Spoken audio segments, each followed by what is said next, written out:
Video ini menunjukkan proses tutorial, yaitu salah satu metode pembelajaran problem-based learning yang diaplikasikan di Fakultas Kedokteran Unjani. Dalam tutorial, terdapat 4 faktor yang saling berhubungan dalam menentukan kualitas tutorial, yaitu dosen yang berperan sebagai tutor, mahasiswa, skenario, dan dinamika kelompok. Peran tutor dalam tutorial adalah sebagai fasilitator, pendengar, profesional, dan evaluator.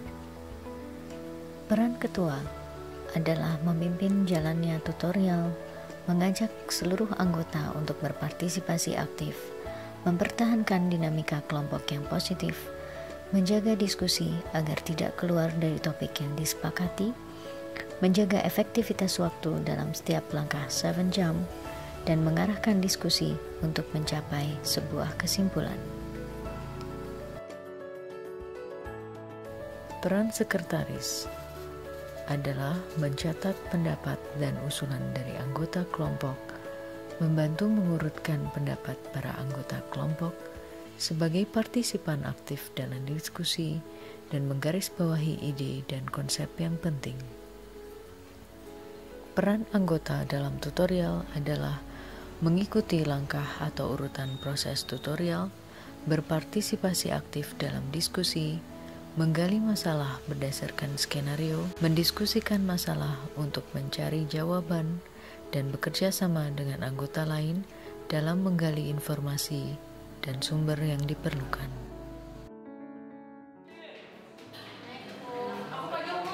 Oke, yang sudah kamu ya.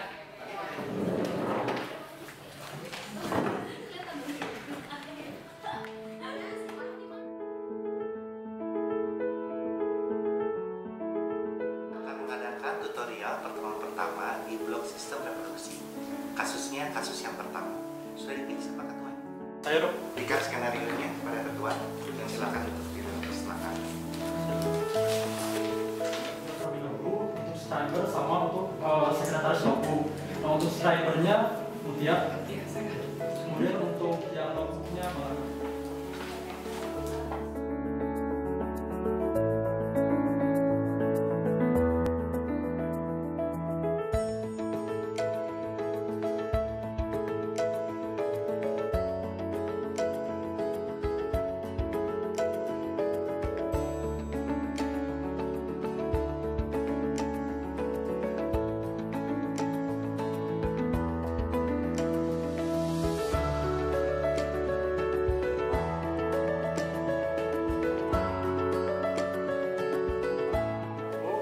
Untuk istilah yang masalah yang mau silakan berpendapat. Iya, aku. Ya silakan Cinta.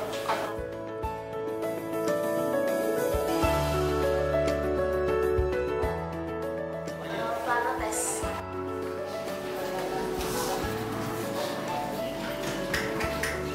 Silakan bisa mulai dicari. Ya silakan Irfan. Ya, melakukan untuk kontrasepsi itu cara untuk mencegah kehamilan. Baik, terima kasih Irfan. Baik, dimengerti apakah sudah cukup memahami skenario-nya? Sudah.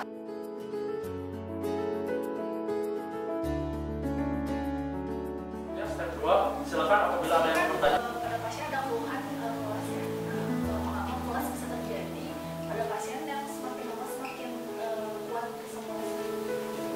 Izin bertanya, di skenario kan dituliskan bahwa keluhan pasien itu perdarahan dari jalan lahir. Jadi saya ingin mengetahui bagaimana atau apa saja faktor yang dapat menyebabkan perdarahan dari jalan lahir pada usia kehamilan muda seperti pada skenario. Ya, baik, jadi pertanyaan kedua adalah apa saja faktor-faktor yang dapat menyebabkan perdarahan pada usia muda? Ya, di sini kan pasien ada riwayat meminum jamu untuk memancing haid. Apakah ada hubungannya pasien meminum jamu dengan keluhan perdarahan yang timbul pada pasien? Sauki tadi kan Farah nanya tentang jamu, tentang hubungannya dengan pasien itu gimana. Saya mau nanya, apakah sebenarnya isi kandungan dari jamu itu ada apa aja? Kandungan zat kimianya. Mau nambahin aja, jadi langsung di nomor itunya aja atau isi nomor baru? Masuk nomor Satu aja.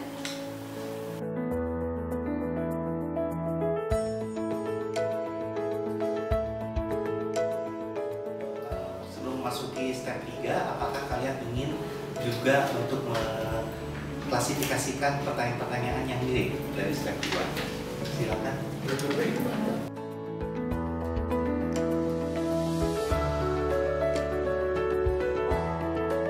Untuk step 3 brainstorming, bagi teman-teman apakah ada yang mau pendapatnya?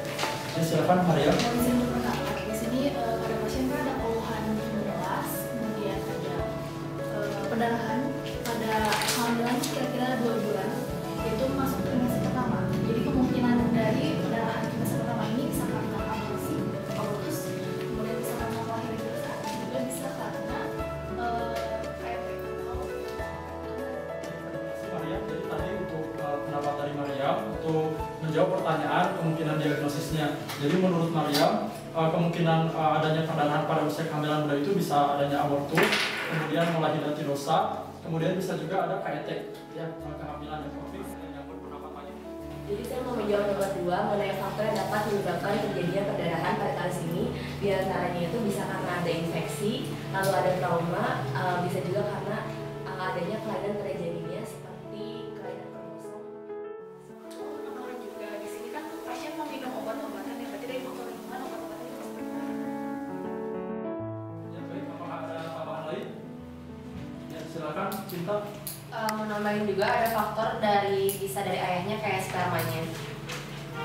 Ya, dimaksud pendapatnya. Untuk tadi Santi ada yang menambahkan lagi? Iya, terima kasih. Izin menambahkan, bisa juga faktor dari defek anatomisnya, misalnya karena ada gangguan pada uterus, dan itu juga karena faktor lingkungan.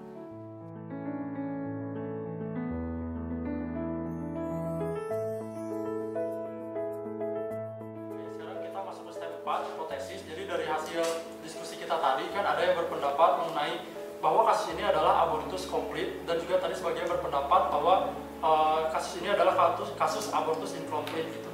Nah, jadi sekarang kita analisis bersama-sama gitu bagaimana apakah kasus ini apakah komplit ataupun incomplete. Silakan kepada teman-teman untuk berpendapat. Ya, silakan sudah dulu ya. Iya, izin berpendapat, Sauki. Kedua, saya mau berpendapat tentang Ya, silakan. Ya, silakan Santi. Saya setuju dengan pendapatnya saudara Irfan bahwa di sini merupakan abortusnya incomplete. Kenapa? Karena pada problem ginekologi, inspekologi itu gampang UUE-nya terbuka, lalu ada porsiun juga terbuka, lalu di sini ada berapa masa jaringan. Dan biasanya Menurut saya lebih setuju ke saudara Irfan. Diagnosisnya itu abortus incomplete karena OUE di sini itu kenapa kalau terbuka sama tertutup, menurut yang saya tahu dia tuh akan terbuka, OUE itu akan terbuka kalau misalnya ada jaringan atau sesuatu yang harus dikeluarkan dari si rahimnya. Kayak misalnya mau melahirkan, berarti kan harus dikeluarkan, OUE akan terbuka. Kalau ada jaringan yang asing atau benda asing dalam uterus atau menstruasi, OUE-nya akan terbuka. Kalau misalnya udah tidak ada yang asing lagi atau abortusnya komplit, itu akan tertutup. Kalau sudah tidak ada yang harus dikeluarkan, OUE-nya akan tertutup. Makanya saya setuju sama saudara itu. Terima kasih. Terima kasih atas pendapatnya untuk Cinta. Bagaimana untuk teman-teman yang lain? Apakah ada yang masih belum mengerti? Apakah ada tambahan lagi untuk analisa di step 4 ini?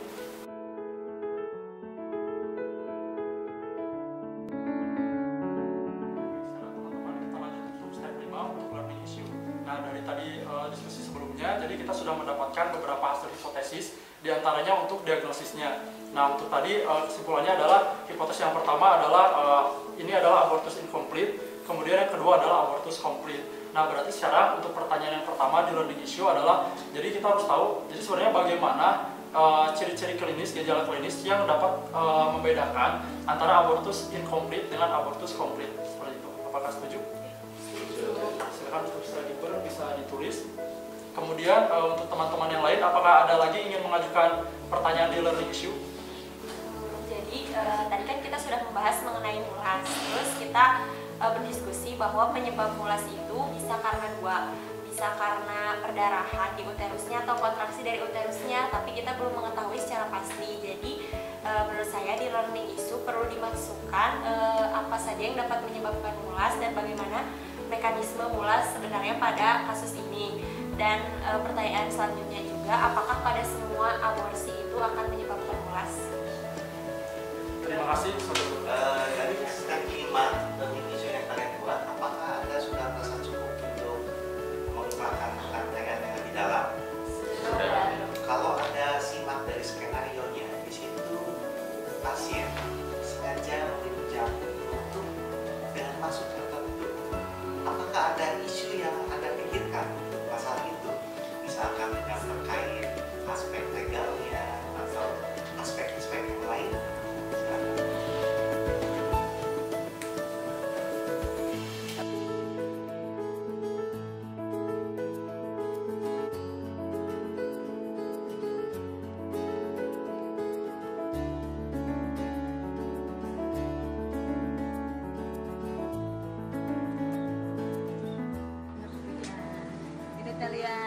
pada wanita dibagi menjadi dua kan ya klasifikasinya.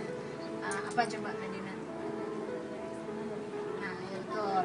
Jadi ada eksternal dan internal. Pada kasus yang kemarin itu kan diagnosanya kemungkinan abortus ya. Nah, itu berarti yang mana yang mengalami kelainan?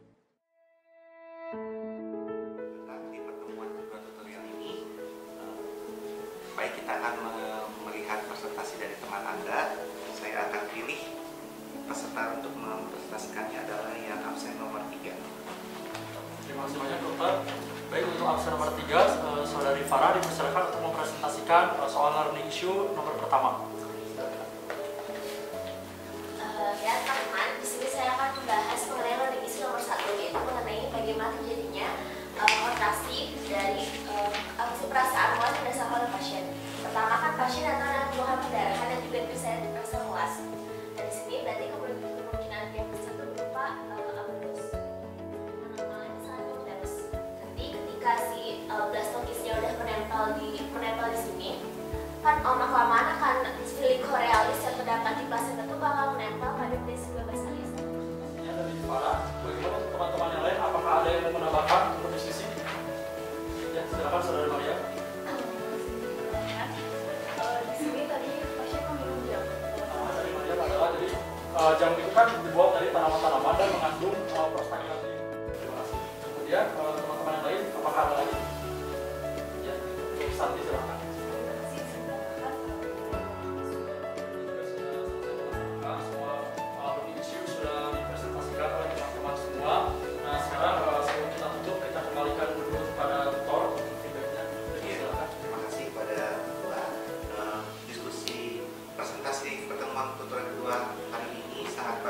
Dilihat dari sasaran belajar dari panduan kami, Anda sudah mendapatkan bahan-bahan yang tersertifikat dengan baik, sistematis dan terukur.